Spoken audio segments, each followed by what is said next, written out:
Pelkillä noilla, nyt on ihan normaalit auton noin kaukovalot päällä. Ja nyt on ajovalot. Ollaan täällä Savontiellä nyt. Kävin hakemassa tosta Lempäältä, mutta tein yhden Enskan astarenkaan.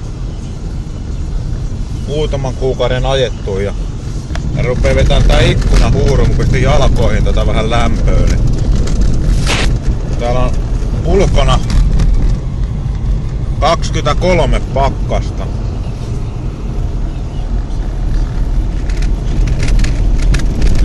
Sellaista perkältä. Kävin tässä koirien kanssa koirapuistossakin Lempäälässä. Ja ostin ihan tarkoituksella varalle tonne Enskan astarenkaan. Se on paljon korkeammalla piikillä vielä, mikä toi nykyinen ralliauton nastalla oleva.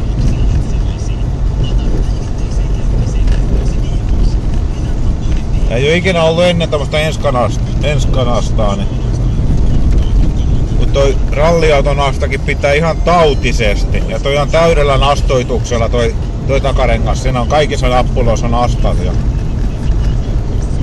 tosiaan 4 kuukautta vanha ja 50 se maksoi. Sillain joku satana rikkaat ihmiset vaihteli niitä renkaita. Se oli sen takia se vaihtanut, kun siellä oli mennyt yksi nasta poikki. Ja että 2-3 muuta nastaa oli lähtenyt niin kuin sillä että oli lähtenyt taipuun. Se oli ostanut sitten tuon uuden renkaan. Ja tosiaan 4 kuukautta se oli itse tuolla ajanut. Nyt sitten pitää mennä tuonne kotosalle tekemään koirille ruuat ja ostin tommostakin tohon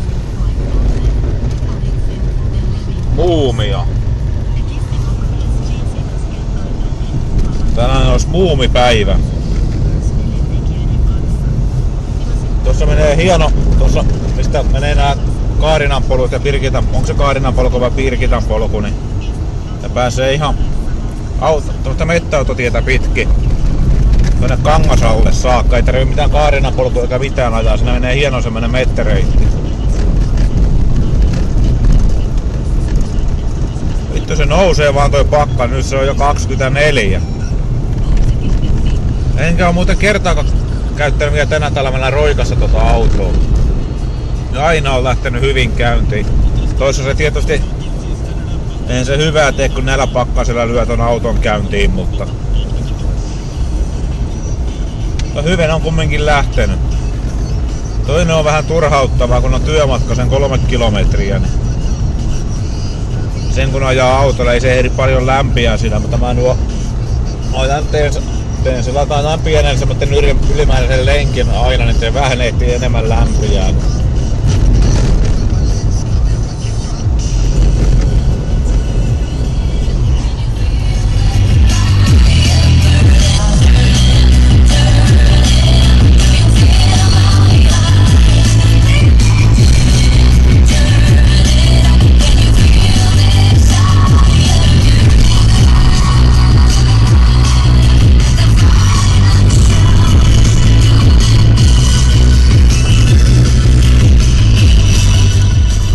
Hirveesti rokittaa, kun on koirakin mukana tuo takana.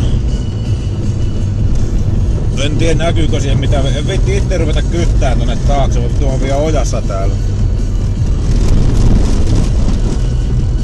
Elikkä tällaista.